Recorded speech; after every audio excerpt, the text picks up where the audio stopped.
I am Abigail, 25 years old, and my whole life has been a battle to be believed. My family has always labeled me as dramatic attention-seeking the girl who cried wolf. But that 4th of July when my lungs seized and my vision blurred when my dad snapped, "Quit faking it," as I gasped for air, everything changed. My Aunt Martha said I was just trying to avoid cleanup duty. Nobody expected that when the EMT checked my pulse, he would shout for a stretcher and the room would erupt in panic. Let me know in the comments where you are watching from, and if this story resonates with you, please hit that like button and subscribe. Trust me, what happened next changed my life forever. Growing up in the Marshall household meant one thing above all else: weakness was unacceptable. My father, Frank Marshall, ran our home like he ran his construction business, with rigid expectations and little room for excuses. And our 6 feet tall, with permanently calloused hands and a voice that could carry across a worksite, Dad was not someone you complained to unless you wanted a lecture about real problems. From my earliest memories, anytime I felt sick or hurt, I faced skepticism rather than sympathy. When I was 7 and broke my wrist falling from the backyard oak tree, Dad made me wash the dishes before finally taking me to urgent care, convinced I was exaggerating. The doctor later said I was lucky there was no permanent damage from the delay. That pattern continued throughout my childhood, a consistent message that my pain did not matter, that my experiences were less valid than everyone else. My mother died when I was 4, leaving Dad to raise me and my younger sister Jessica alone. Maybe that explained his harshness, but it never excused it. Mom had been the buffer between his stern pragmatism and our childhood vulnerabilities. Without her, we were left exposed to his unfiltered judgment. Aunt Martha, his sister, was cut from the same cloth. A woman with perfectly maintained hair who never arrived at any gathering without a critical comment disguised as concern. "Are you sure you should eat that, Abigail?" or "That outfit is certainly a choice." She had appointed herself as my feminine role model after Mom died, but her idea of guidance was mostly criticism wrapped in a thin veneer of helpfulness. The only person who ever believed me was Jessica. 3 years younger than me, she somehow escaped the dramatic label that had been attached to me. When I had migraines that left me vomiting in the bathroom, Jessica would silently bring me water and sit with me in the dark. When Dad accused me of faking to get out of school, she would defend me in her quiet way, though it rarely made a difference. By 16, I had internalized their dismissal so deeply that I began to doubt my own experiences. Maybe I was being dramatic. Maybe normal people did not feel pain the way I did. I stopped mentioning when I felt unwell, pushing through fevers and injuries with stubborn determination. This only reinforced their belief that my previous complaints had been exaggerations. When I got accepted to State University 300 miles away, it felt like a prison break. For 4 years, I built a life where people took me at my word. My roommate Elaine never questioned when I said I needed a quiet day for a migraine. My professors granted extensions when I was genuinely sick. For the first time, I experienced what it was like to be believed to have my experiences validated rather than dismissed. After graduation, I found a job at a marketing firm in the city and vowed never to move back home. I called on holidays, visited twice a year with carefully planned exit strategies, and built a life separate from the family that had made me doubt my own reality. Then came the economic downturn. Our firm lost 3 major clients in a single month. Being one of the newest hires, I was among the first let go. With student loans and big city rent, my savings disappeared alarmingly fast. After 3 months of unsuccessful job hunting, I faced the unthinkable, moving back to my hometown. Dad offered the apartment above the garage rent-free until I got back on my feet. Jessica, now a nurse at the local hospital, seemed genuinely happy to have me closer. Even Aunt Martha made noises about connections at her country club who might be hiring. Swallowing my pride, I packed my apartment and drove back to the place I had been so desperate to escape. The 4th of July celebration was an annual tradition in our family. The Marshalls, along with assorted aunts, uncles, and cousins, would gather at our house for a barbecue before watching fireworks from our backyard, which overlooked the town park. This year, with me back home, Dad made it clear he expected me to take over the hosting duties that had once been my mother's. then had fallen to a rotating cast of female relatives after she died. "You live here now," he said when I suggested Aunt Martha might want to handle the food as she had for the past several years. "Time to pull your weight." So I spent the week before the 4th cleaning the house, planning a menu, and shopping for supplies, all while continuing my increasingly desperate job search. The pressure to create a perfect gathering weighed heavily. I knew any flaw would be attributed to my supposed incompetence rather than the impossible standards set for me. Little did I know that this family gathering would become a turning point, not just in how my family saw me, but in whether I would survive at all. The first sign that something was wrong came 3 days before the 4th. I woke up unusually tired despite having slept nearly 9 hours. My body felt heavy, like I was moving underwater, and climbing the stairs to the kitchen left me winded. "You are out of shape," I told myself, repeating the words I had heard from my father countless times. I ignored the strange fatigue and focused on my to-do list for the upcoming family gathering. Later that afternoon, while vacuuming the living room, I had to stop twice to catch my breath. A dull ache had settled in my right calf, but I dismissed it as a muscle strain from all the cleaning. I had spent years learning to ignore my body signals to push through discomfort, rather than risk being labeled dramatic. That evening, I called Elaine, my best friend from college who had become my lifeline since moving back home. "You sound terrible," she said after I coughed through explaining my job search progress. "Thanks a lot."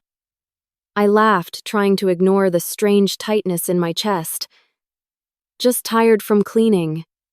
Dad wants this party to be perfect." "Your dad could hire cleaners with what he makes," Elaine pointed out.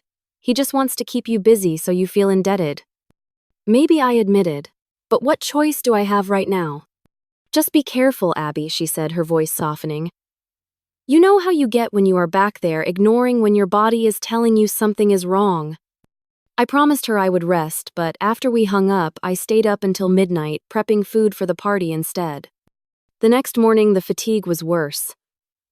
I took a shower and had to sit down halfway through, suddenly lightheaded. Looking back, I should have recognized these as warning signs. But years of conditioning had taught me to doubt my own experiences, to assume I was overreacting. By July 3rd, the pain in my leg had intensified, joined by an occasional sharp pain in my chest when I took a deep breath. I wrapped my calf in a bandage, took some over-the-counter pain relievers, and continued with the preparations. The voice in my head that suggested something might be seriously wrong was drowned out by the louder voice, the one that sounded remarkably like my father calling me dramatic. The morning of the 4th, I woke up feeling decidedly off. My breathing seemed shallow, like I could not quite fill my lungs completely. The simple act of getting dressed left me dizzy. Still, I had a party to host. The family would be arriving in just a few hours, and nothing was ready to my father's standards. I pushed through the discomfort, setting up tables in the backyard, arranging chairs, hanging decorations. Each task took more effort than it should have, but I attributed it to stress and lack of sleep. By noon, I was moving in slow motion, but the backyard looked festive with red, white, and blue streamers and a table set for 16 people. Jessica arrived early to help, taking one look at me and frowning. "You look terrible, Abby. Are you feeling okay?" "Just tired," I said, the automatic response so ingrained I did not even consider an alternative answer. "Can you help me carry the coolers out?" As we lugged the heavy coolers filled with ice and drinks to the backyard, a sharp pain shot through my chest, so intense I nearly dropped my end. Jessica noticed my grimace. "Seriously, what is wrong?" she pressed. "Nothing. Pulled a muscle, probably." I forced a smile, ignoring the way my heart seemed to be racing despite moving slowly. The memory of the 8th grade science test suddenly flashed through my mind. I had woken up with a fever and begged to stay home. Dad had accused me of trying to avoid the test, forcing me to go to school where I threw up in the middle of the exam. Even then, when the evidence of my illness was unmistakable, I had been scolded for making a scene. That day had taught me a powerful lesson about the futility of expressing pain in my family. By 2 o'clock, guests began arriving.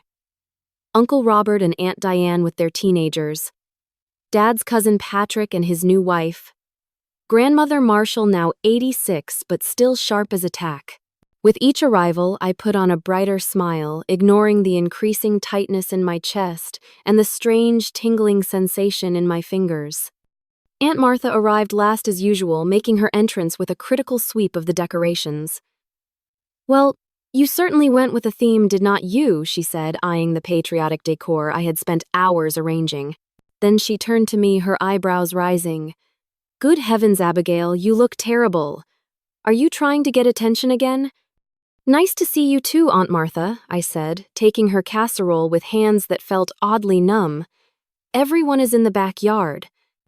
"You should put some color on your face before joining us," she advised, patting my cheek.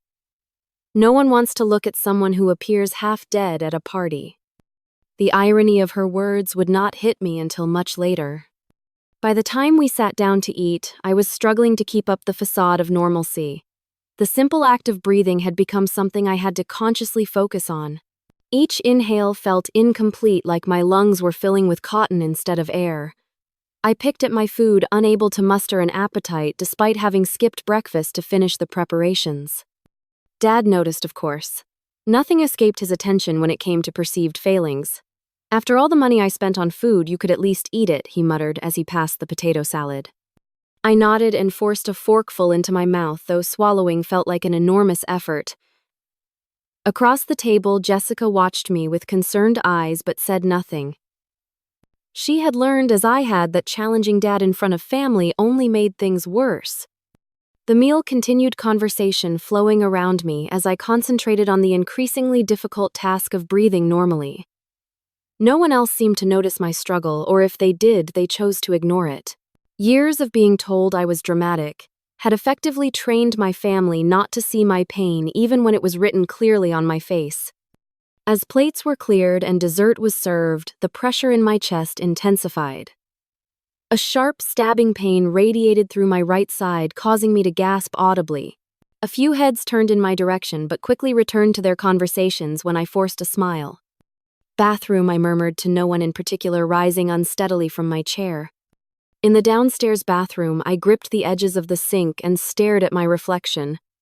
The face looking back at me was frightening. My lips had a bluish tinge, my skin was pale and clammy, and my eyes were wide with a fear I could no longer suppress. Something was very wrong. This was not stress or anxiety or any of the other things I had been telling myself. I splashed cold water on my face, trying to steady my racing heart. The pain in my chest came in waves now, each one more intense than the last. My breathing was becoming increasingly labored, each inhale shallower than the one before. "Get it together," I whispered to my reflection, repeating the mantra my father had used throughout my childhood. "Stop being dramatic." But my body was beyond responding to these ingrained commands. This was not something I could push through with willpower alone. I stayed in the bathroom for several minutes, trying to compose myself before returning to the backyard. The effort of walking those few steps left me dizzy and gasping. Dad caught my arm as I nearly stumbled back into my chair. "You okay?" he asked, but the question held more annoyance than concern. "Fine," I managed the lie automatic. As dessert concluded, Dad stood up, clapping his hands for attention. "All right, everyone. Jessica and Abigail will handle cleanup while the rest of us move to the front yard to set up for fireworks." Jessica started gathering plates, shooting me concerned glances as I remained seated, trying to summon the energy to stand again. The family dispersed, leaving us alone with the aftermath of the meal. "I will handle this," Jessica said quietly. "You look like you are about to pass out." "No," I insisted, forcing myself to stand. "Dad will notice." In the kitchen, I began loading the dishwasher while Jessica scraped leftovers into containers. The simple action of bending down sent waves of dizziness through me. The kitchen lights seemed too bright, then too dim, my vision tunneling strangely. The stack of plates in my hands suddenly felt impossibly heavy. I tried to set them on the counter, but my arms would not cooperate. The crash of breaking dishes echoed through the kitchen as the plates slipped from my grasp and shattered on the tile floor. The noise brought my father storming back into the kitchen, his face dark with anger. "What the hell, Abigail? Those were your mother's plates?" I tried to explain, but my lungs seemed to seize. I could not draw enough air to form words. My hand went to my chest, pressing against the vise, like pain that had taken residence there. "I cannot breathe," I finally gasped, the words barely audible.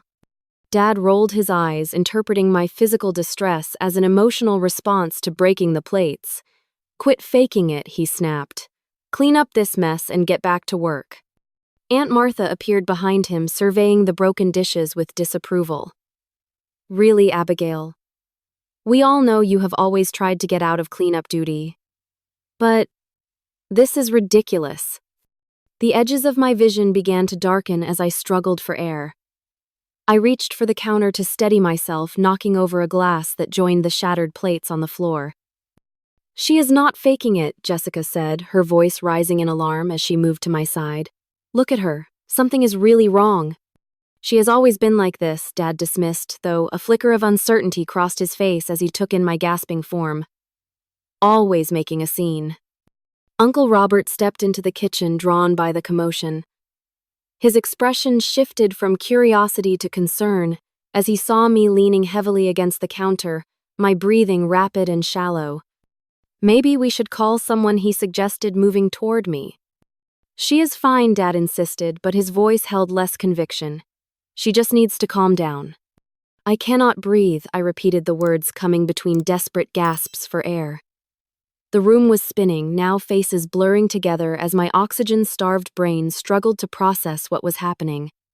My legs gave out and I slid down against the cabinets, landing amidst the broken dishes. The pain in my chest was overwhelming, radiating through my entire body. I could hear arguments happening above me, voices rising and falling, but they seemed distant, as if coming from another room. "Enough," Jessica shouted, a sound so unexpected from my usually quiet sister that it momentarily silenced everyone. "I am calling 911. Look at her lips, they are blue." "Do not you dare," Dad warned, but Jessica was already pulling out her phone, backing away when he moved to stop her. "If you are wrong, you will never hear the end of this," Aunt Martha said, but there was fear in her voice now. I was beyond caring about their reactions. My entire focus had narrowed to the desperate struggle for air. Each breath was a battle I was losing. The kitchen ceiling tilted and swayed above me as I slumped further down, no longer able to hold myself upright. Through the gathering darkness, I heard Jessica's voice steady and clear as she spoke to the emergency dispatcher. "My sister cannot breathe. Yes, she is conscious, but barely. 25. No previous heart or lung conditions that we know of." A new voice cut through the chaos, my grandmother, who had entered the kitchen unnoticed. "Give her space," she commanded. And surprisingly, everyone listened. She knelt beside me with difficulty, her arthritic knees protesting, and took my hand. "Help is coming, child," she said, the only one who seemed to fully grasp the severity of the situation. Time became fluid, stretching and contracting unpredictably. I had no idea how long I lay there, fighting for each breath, before the sound of sirens cut through the air. Heavy footsteps, unfamiliar voices, and then new faces appeared in my limited field of vision. EMTs in uniform equipment being unpacked, quick professional questions directed at Jessica. A young male EMT knelt beside me, his face serious as he took my wrist, checking my pulse. His expression changed instantly, alarm replacing professional detachment. "Get the stretcher in here now," he shouted to his partner. Pulse is 140 and thready oxygen sats critically low. The room erupted in panic. My father stood frozen, his face ashen, as the reality of the situation finally penetrated his denial. Aunt Martha had backed against the wall, hand over her mouth. Jessica was crying, answering questions about my symptoms, while grandmother held her shoulders. As the EMTs worked around me, attaching monitors and placing an oxygen mask over my face, I caught a glimpse of my father's expression. For the first time in my life, I saw fear in his eyes, and beneath that, the dawning horror of recognition. He had been wrong. Catastrophically, dangerously wrong. The oxygen helped slightly, but breathing remained a struggle. The EMTs spoke in urgent tones using medical terminology I did not fully understand. Words like cyanotic and tachycardic filtered through my fading consciousness. They lifted me onto the stretcher with careful efficiency. As they raised it to waist height, my vision narrowed to pinpoint the faces of my family receding into darkness as consciousness slipped away. The last thing I remember was the continued wail of sirens and the sensation of movement as they rushed me out of the house where I had never been believed. Fragments of awareness came and went as I was loaded into the ambulance. The ceiling of the vehicle, bright lights moving across my field of vision. The pressure of the oxygen mask on my face. The voices of the EMTs, urgent but controlled. BP is dropping 70/40. Get another line in. Possible PE. Call ahead to the ER. Jessica was there somehow holding my hand, her face tear-streaked and terrified. Had they let her in the ambulance, I could not remember her getting in, but I was grateful for her presence, a familiar anchor in the chaos. "Hang on, Abby," she kept saying. "Please hang on." I tried to nod to squeeze her hand, to give some indication that I heard her, but my body would not respond to my commands. The simple act of breathing consumed all my energy and focus. Each inhale was a battle, each exhale a momentary relief before the struggle began again. Time lost all meaning. The ambulance ride could have been minutes or hours. The siren wailed overhead, the sound fading in and out. As my consciousness ebbed and flowed, new faces appeared as the ambulance doors opened. More uniforms, more urgent voices. I was wheeled rapidly through automatic doors, fluorescent lights passing overhead in a dizzying blur. 25-year-old female acute respiratory distress, tachycardic hypotensive.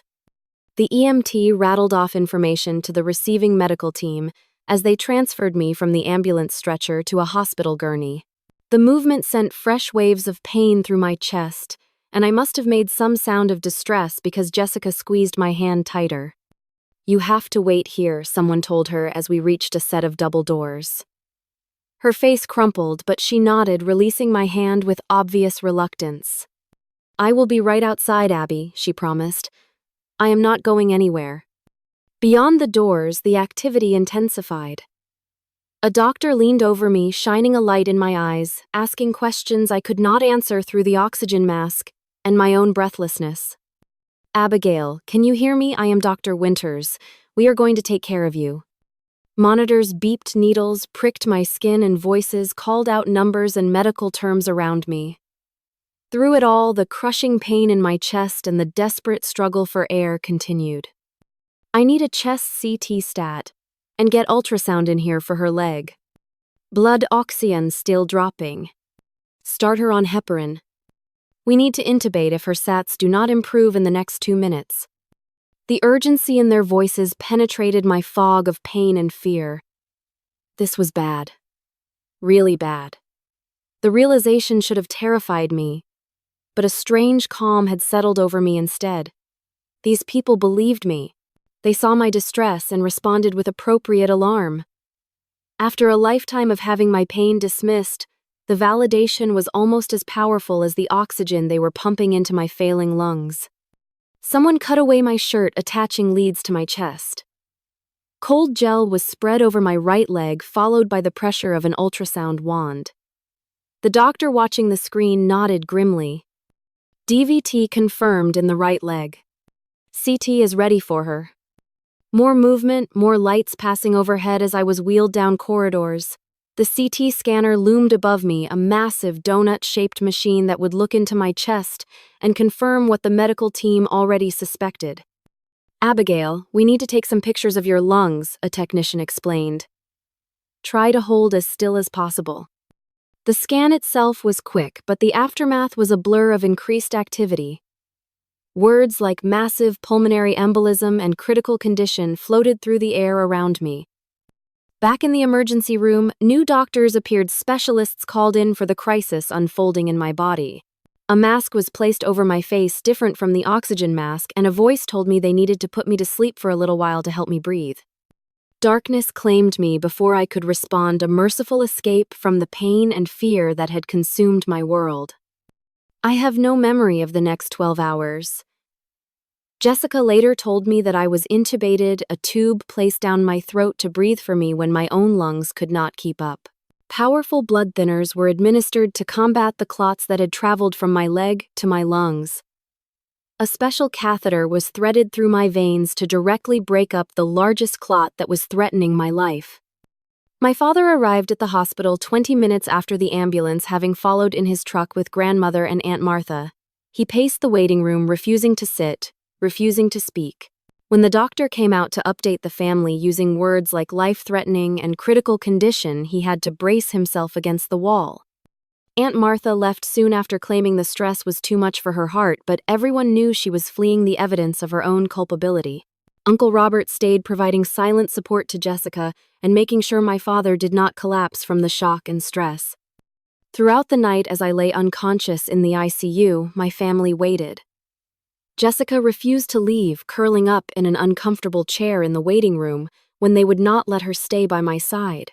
Grandmother Marshall, despite her age and arthritis, remained until dawn, quietly knitting and occasionally fixing my father with a look that spoke volumes about her thoughts on his behavior.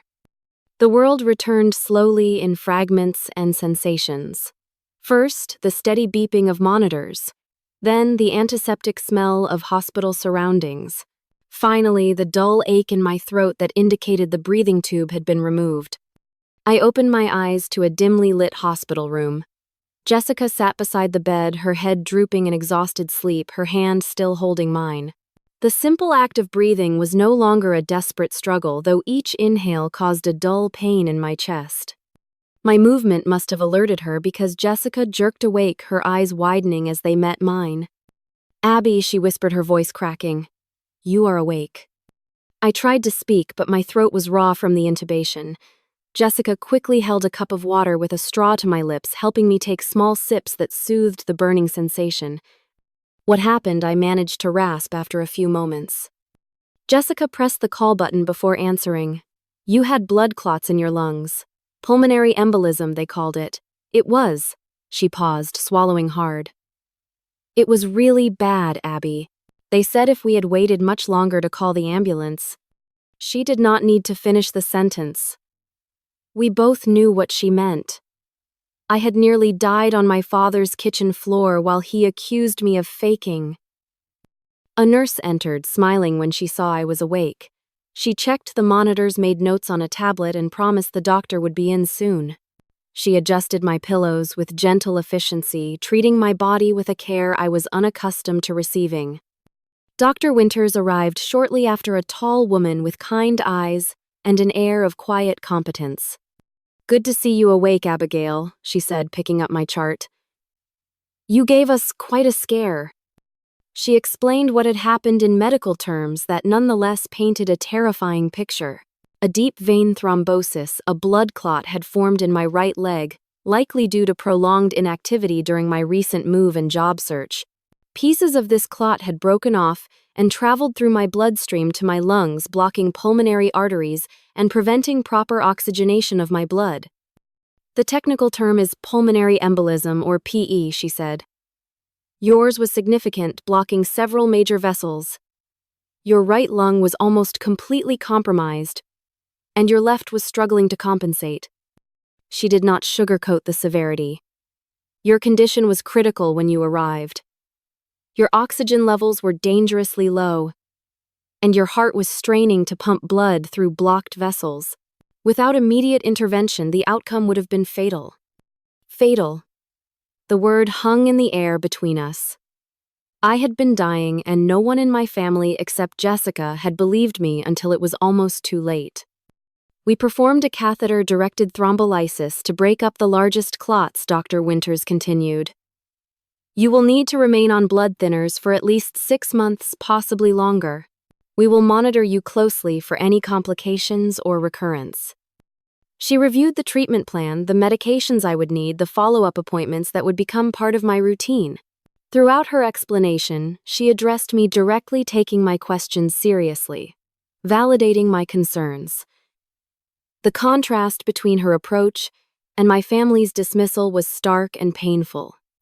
After she left, Jessica filled in the gaps in my memory, explaining what had happened after I lost consciousness in the ambulance.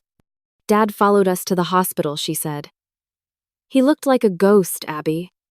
When the doctor came out and told us how serious it was that you might not make it, he just sat down on the floor, right there in the middle of the waiting room.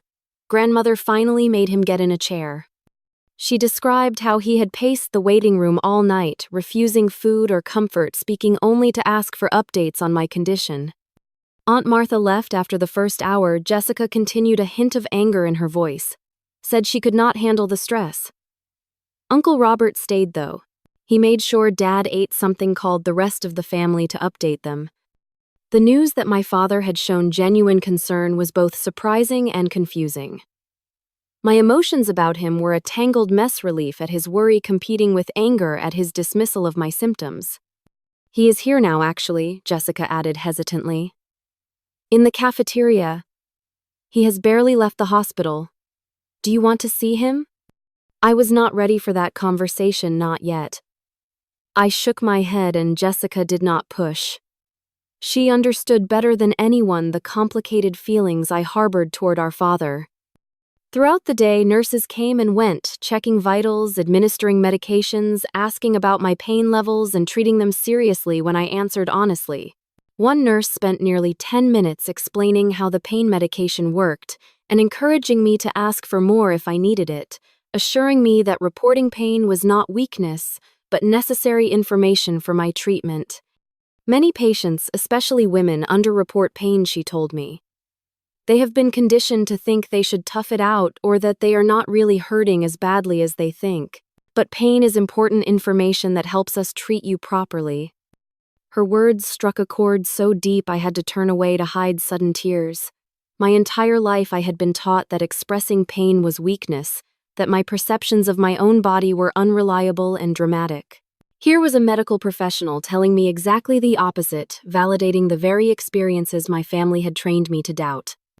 Later that afternoon, Jessica brought my phone, which was filled with messages from friends who had heard about my hospitalization. Elaine had texted hourly, increasingly frantic, when I did not respond, culminating in a message saying she was driving down from the city the next day to see me. My college roommate, my former coworkers, even casual acquaintances had reached out with concern and well wishes. Their messages formed a stark contrast to my family's years of dismissal. These people, some of whom I had known for only a short time, believed me without question when Jessica told them I was seriously ill. The door to my hospital room opened, pulling me from these reflections. My father stood in the doorway, looking smaller, somehow diminished by worry, and what might have been guilt. Jessica squeezed my hand and discreetly left, giving us privacy for what would inevitably be a difficult conversation. Dad approached the bed cautiously, his eyes taking in the monitors, the IV lines, the hospital apparatus that testified to the severity of my condition. "Abigail," he said, his voice rough with emotion, "how are you feeling?" "Better," I answered, simply unsure what else to say. He nodded, then stood awkwardly at my bedside, hands shoved in his pockets. The silence stretched between us, heavy with unspoken accusations and apologies. "The doctor says you are going to be okay," he finally said. "That is good news." I nodded, waiting for more, for some acknowledgement of what had happened, of his role in delaying my treatment. But he only shifted uncomfortably, commenting on the hospital, food, the weather, anything but the elephant in the room. After a few minutes of this strained small talk, he excused himself, promising to return later. As he reached the door, he paused, looking back at me with an expression I could not quite read. "I am glad you are all right," he said. And then he was gone, leaving me alone with the beeping monitors and the weight of everything left unsaid. A week into my hospital stay, Dr. Winters suggested a family meeting. My condition had stabilized and I was being prepared for discharge in another day or two. She felt it was important for my family to understand the severity of what had happened and the care I would need during recovery. Pulmonary embolism is not just a one-time emergency, she explained to me beforehand. It requires ongoing treatment and lifestyle adjustments. Your family needs to understand that this is serious and that your symptoms should never be dismissed. The unspoken subtext was clear. She had pieced together from comments Jessica had made and, perhaps from my own reluctance to have my family visit, that their dismissal of my symptoms had nearly cost me my life. This meeting was her way of ensuring it would not happen again. My father arrived first, followed by Jessica and grandmother Marshall. To my surprise, Uncle Robert came as well, along with Aunt Martha, who had not visited since that first night. They arranged themselves awkwardly around my hospital room, no one quite meeting my eyes. Dr. Winters began by outlining what had happened in clear, unemotional terms. She explained how the blood clots had formed, how they had traveled to my lungs, and how they had blocked the vessels that carried oxygen to my blood. When Abigail arrived at the emergency room, she said, her gaze sweeping across my family members, her oxygen saturation was critically low. Her heart was racing, trying to compensate for the lack of oxygen, putting additional strain on an already compromised system. In medical terms, she was in acute cardiopulmonary distress. She paused, letting that sink in before continuing. To be perfectly clear, without immediate medical intervention, Abigail would have died. We are talking about a matter of hours, possibly less. The room was silent except for a small sound from my grandmother, something between a gasp and a sigh. The early symptoms of pulmonary embolism can be subtle, Dr. Winters continued. Fatigue, shortness of breath, chest pain that worsens with deep breaths. These might be mistaken for other conditions, but they should never be ignored or dismissed. Her emphasis on the word dismissed was slight but unmistakable. My father shifted in his seat, his discomfort evident. How were we supposed to know? He finally asked, a defensive edge to his voice. We are not doctors. Dr. Winters regarded him steadily. You were not expected to diagnose her condition, Mr. Marshall.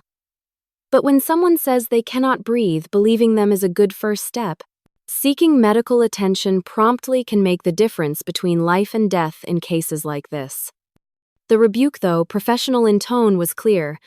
My father looked away, his jaw tight. As Dr. Winters concluded her explanation and opened the floor for questions, a strange calm settled over me. For years, I had suppressed my feelings about how my family treated me, swallowing hurt and anger in the name of keeping peace.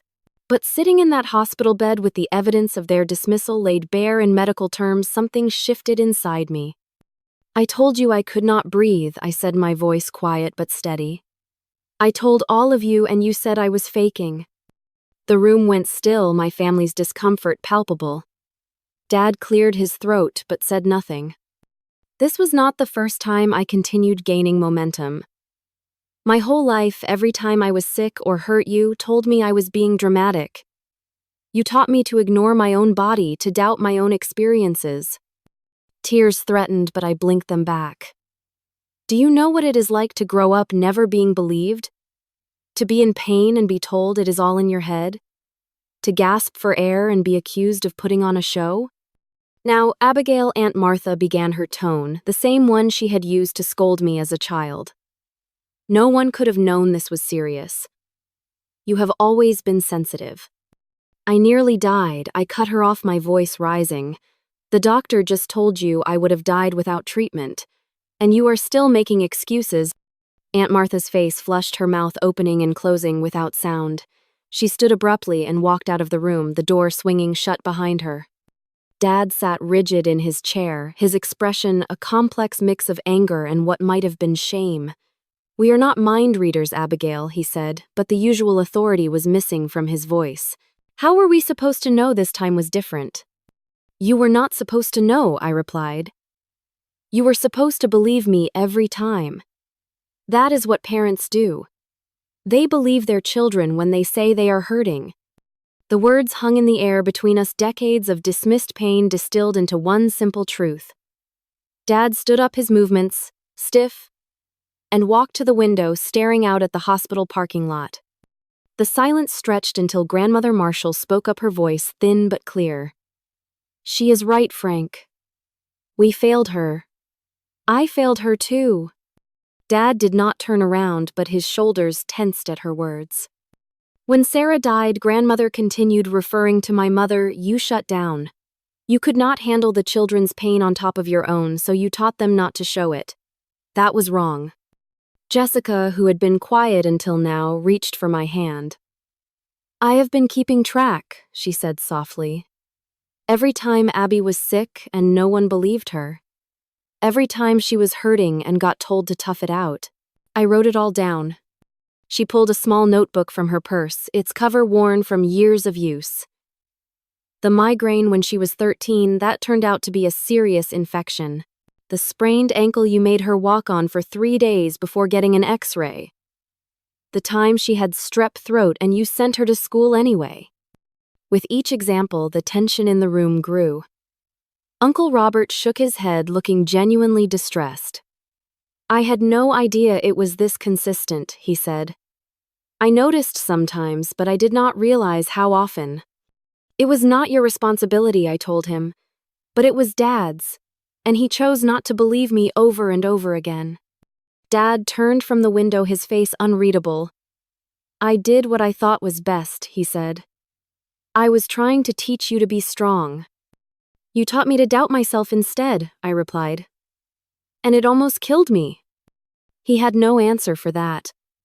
After a long moment, he walked out of the room without another word, the door closing softly behind him. The remaining family members exchanged uncomfortable glances. Grandmother sighed deeply, the sound carrying the weight of regret. He will come around, she said, though she did not sound entirely convinced. He just needs time to process. I do not know if I can wait for that, I admitted. I cannot keep pretending everything is okay. Not after this. You should not have to, Jessica agreed, surprising me with her firmness. None of this was your fault, Abby. You deserve better. Uncle Robert nodded. I should have said something sooner, he said. All those times I saw how they treated you, I should have spoken up. I am sorry, Abigail. His apology, the first any family member had offered, brought unexpected tears to my eyes. Thank you. I managed the simple acknowledgement, more healing than I would have expected. As they left a while later, Jessica promised to return that evening. Grandmother kissed my forehead, whispering an apology of her own, and Uncle Robert squeezed my hand, his expression troubled but kind. Alone in my hospital room, I felt emotionally drained but somehow lighter. For the first time, I had spoken my truth without minimizing it or making excuses for those who had hurt me. The family had fractured along new lines, those who could acknowledge the wrong that had been done and those who could not face it. I was not naive enough to think one confrontation would heal decades of damage. My father might never fully admit his role in what happened, and Aunt Martha would likely continue to rewrite history to absolve herself of guilt. But something fundamental had shifted. I had found my voice, and I would not be silenced again. That evening, Elaine arrived from the city, bursting into my room with a weekend bag and tears in her eyes. She hugged me carefully, mindful of the IV lines, then sat on the edge of the bed, demanding the full story. I told her everything from the early symptoms I had ignored to the confrontation with my family. She listened without interruption, her expression shifting from concern to anger to relief. I always knew your family was messed up, she said when I finished. But this takes it to a whole new level. They could have killed you with their denial. Her righteous anger on my behalf was validating in a way few things had been. Elaine had always believed me, had never questioned when I said I was unwell. Had never accused me of exaggeration or drama. What are you going to do now? She asked. You cannot go back to living with your dad. It was a question I had been avoiding, but one that needed an answer. The prospect of returning to the apartment above my father's garage, of navigating the fractured family dynamics while still physically vulnerable, was overwhelming. I do not know, I admitted. I cannot afford my own place yet, not until I find a job. Then you will come back with me, Elaine declared, as if it were the most obvious solution in the world. My roommate moved out last month, remember? The second bedroom is just sitting there empty. Her offer opened a door I had not dared to consider, a way back to the independence I had reluctantly surrendered when I lost my job. Back to a place where I was believed and respected. "Are you sure?" I asked, hope rising despite my attempts to temper it. "Absolutely," she replied. "Just focus on getting better. We will figure out the rest." As we talked into the evening, making plans for my recovery and eventual return to the city, I felt a sense of possibility that had been missing since I moved back home. This health crisis, as terrifying as it had been, had forced a reckoning that was long overdue.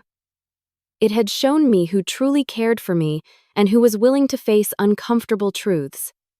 More importantly, it had reminded me to trust myself, to believe my own experiences even when others questioned them. That lesson, painful as it had been to learn, might have saved my life. 2 months after my near-fatal pulmonary embolism, I stood in the kitchen of my new apartment preparing tea as sunlight streamed through the windows. The place was small but bright, a second-floor walk-up in a quiet neighborhood on the outskirts of the city. Jessica had moved in with me, taking the second bedroom after securing a transfer to a hospital nearby. My physical recovery had been slower than I anticipated. The first weeks were marked by overwhelming fatigue, persistent chest pain, and the constant vigilance required by my medication regimen. Blood thinners meant monitoring for unusual bruising or bleeding. Every twinge in my chest brought fear of another clot. Each follow-up appointment carried the anxiety of potentially bad news. But gradually, my body healed. My lung function improved, my energy returned in small increments, and the fear receded enough to allow normal life to resume. I found a job as a virtual marketing assistant, allowing me to work from home while I continued to recover. The pay was less than my previous position, but it covered my share of rent and utilities, and the flexibility accommodated my frequent medical appointments. My relationship with my family remained complicated. Dad had made awkward attempts at reconciliation, sending text messages asking about my health offering. Financial help I politely declined. We spoke on the phone occasionally, conversations that carefully avoided any mention of the past. He never explicitly apologized for dismissing my symptoms, but he no longer questioned when I mentioned feeling unwell. Aunt Martha and I had no contact at all. She had sent a generic get-well card to the hospital with no personal message, and neither of us had reached out since. The silence between us was a relief, an acknowledgement that some relationships were too damaged to salvage. Grandmother Marshall called weekly, our conversations more open and honest than they had ever been. She had begun therapy herself, seeking to understand the family patterns that had led to such harmful dynamics. "I should have protected you more," she told me once. "I saw what was happening and said nothing. That stops now." Uncle Robert had become an unexpected ally, visiting often, and making a point of asking genuinely about my health and well-being. He had confronted Dad about his treatment of me, causing a rift between them that had yet to heal. But the most profound change was within myself. I had stopped second-guessing my own experiences. When my body signaled pain or illness, I listened without the filter of doubt that had been instilled in me. I no longer waited until symptoms became unbearable before seeking help. I had learned at great cost that my perceptions were valid, my pain real, my needs legitimate. One Tuesday morning, I ran into Dad at the grocery store, an unexpected encounter that left us both momentarily speechless in the produce section. He looked older somehow, the lines around his eyes deeper than I remembered. "Abigail," he said finally, "you look well." "I am getting there," I replied, the awkwardness between us palpable. He shifted from one foot to the other, examining an apple with unnecessary attention. "Jessica says your new job is going well." "It is. The company wants to make it permanent next month." He nodded, seeming genuinely pleased. "That is good. Real good." We stood in silence for a moment, surrounded by strangers selecting fruits and vegetables, the ordinary backdrop, highlighting the extraordinary tension between us. "I have been thinking," he said, finally setting the apple down, "about what happened. About all of it." I waited, unsure where this was heading, unwilling to make it easier for him. "I was wrong," he continued, the words clearly difficult for him. Not just about the embolism, about a lot of things. The way I raised you after your mother died. I thought I was teaching you to be tough. I did not realize I was teaching you that your feelings did not matter. It was not quite an apology, but it was more acknowledgement than he had ever offered before. I nodded, accepting his words without rushing to absolve him of guilt. I am still angry, I told him honestly. I might be for a long time, but I appreciate you saying that. He accepted this with a nod of his own. Maybe we could have dinner sometime. You and Jessica both. When you are ready.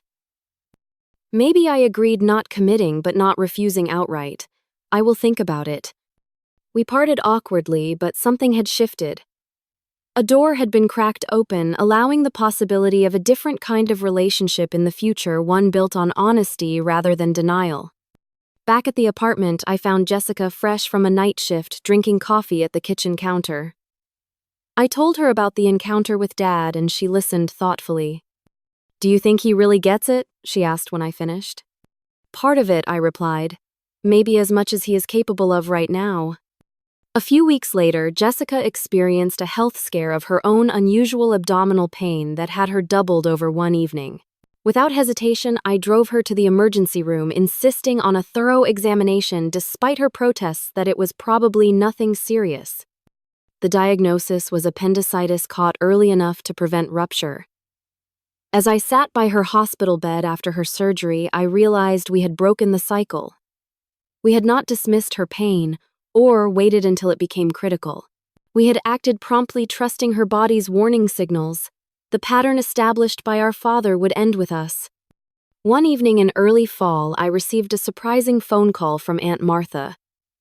Her voice was uncharacteristically subdued as she asked how I was feeling. I have been seeing someone, she said after we exchanged awkward pleasantries. A therapist. She suggested I reach out to you. I remained silent, giving her neither encouragement nor rejection. I said some terrible things that day, she continued. When you were sick, and before that too, over the years. I was wrong and I am sorry. The apology was unexpected and oddly disarming. Thank you for saying that, I replied, unsure what else to add. Your mother would be ashamed of how we treated you, she said, her voice catching. She never would have allowed it. The mention of my mother, rarely discussed in our family, caught me off guard. I barely remember her, I admitted. She was a fierce advocate for her children, Aunt Martha said. She would have believed you. Always. After we hung up, I sat with that new knowledge, that piece of my mother I had never known. Perhaps her advocacy had lived on in me, in my eventual refusal to be dismissed, in my insistence on being heard. As autumn deepened, my life settled into new patterns. Weekly therapy sessions helped me process the medical trauma and family dynamics. Monthly checkups confirmed my continued recovery. Daily walks built my strength and endurance. The fear of another pulmonary embolism never completely disappeared, but it receded enough to allow joy and normal activities to fill my days. One Saturday at a local coffee shop, I overheard a young woman at the next table describing symptoms to her friend, symptoms her family had dismissed as anxiety or exaggeration. The familiarity of her story drew me in, and before I could reconsider, I found myself turning toward her. I am sorry to interrupt, I said, but I could not help overhearing. Please get those symptoms checked out, even if no one believes you. I briefly shared my story, watching her expression shift from surprise to recognition. I thought maybe I was overreacting, she admitted. Trust yourself, I told her. You know your body better than anyone else. And if your doctor dismisses you, find another one who will listen. As I walked home afterward, I reflected on how far I had come from that 4th of July, when I had gasped for breath on my father's kitchen floor. The journey had been painful, the lessons hard-won, but I had emerged with something precious, the unshakable knowledge that my experiences were real, my perceptions valid, my voice worth hearing. The pulmonary embolism had nearly taken my life, but in surviving it, I had found a kind of freedom I had never known before, the freedom to trust myself completely. No dismissal, no doubt, no criticism could shake that foundation now. And in that trust, I had found not just healing but strength. Have you ever experienced a situation where your concerns were dismissed by those who should have believed you? How did you find the courage to trust yourself despite others' doubts? Share your stories in the comments below and remember to like, subscribe, and share this video if it resonated with you. Your story matters and your voice deserves to be heard. Thank you for listening to mine, and I hope it helps you trust your own instincts a little more today.